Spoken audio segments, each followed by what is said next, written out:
आए चलें घोटकी के कच्चे में।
ये वो एपीसी चैन गाड़ियां हैं जो घोटकी पुलिस समेत सिंध पुलिस के जवानों को ऑपरेशन के लिए मिली हुई हैं।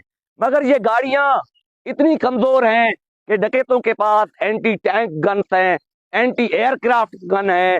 उनके होते हुए ये गाड़ियां, इनमें सुराख हो जाते हैं, इनमें धमाके हो जाते हैं। इसलिए जो माहिर हैं या हम हैं या अवाम है, सिर्फ इसी चीज का मुतालबा करते हैं कि घोटकी पुलिस समेत पूरी सिंध पुलिस को टैंक दिए जाएं, मिलिट्री टैंक दिए जाएं, या खालिद टैंक, दो खालिद टैंक, सिर्फ हर डिस्ट्रिक्ट में दो खालिद टैंक दिए जाएं, ताकि ऑपरेशनों को कामयाब बनाकर डाकुओं का खात्मा किया जाए। उसके अलावा जो हमारे जवान इनमें शहीद हो रहे हैं उससे बच सकें। ये वही टैंक है जिस पे गोला लगा था या रॉकेट लॉन्चर लगा था। ये बिल्कुल टूटा हुआ है। यहाँ इसमें बहुत सारे इस टैंक में, सॉरी, इस एपीसी चैन में बहुत सारे जवान शहीद हुए थे। अगर ऐसे गैर मयारी चैन गाड़ियां होंगी तो डाकुओं पर काबू पाना नामुमकिन होगा और हमारे जवानों की इसी तरह शहादतें होती रहेंगी।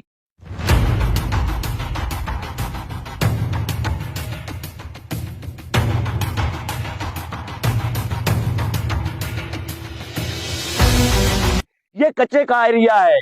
यहाँ पर डाकुओं की इजाजत के बिना किसी में कोई मजाल नहीं अंदर जाने की।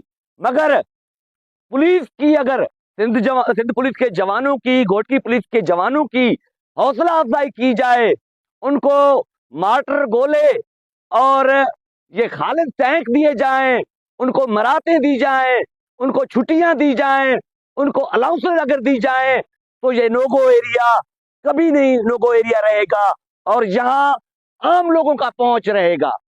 हमने आपको कच्चे की विजिट करवाई, बंद पिकेटों का दौरा करवाया, ऑफिसरान जवानों से मिलवाया, और ये जो जवान खड़े हैं अपनों घरों से दूर, सैकड़ों किलोमीटर दूर कच्चे के इलाके में अपनी जान की बाजी लगाकर हमारी हिफाजत कर रहे हैं।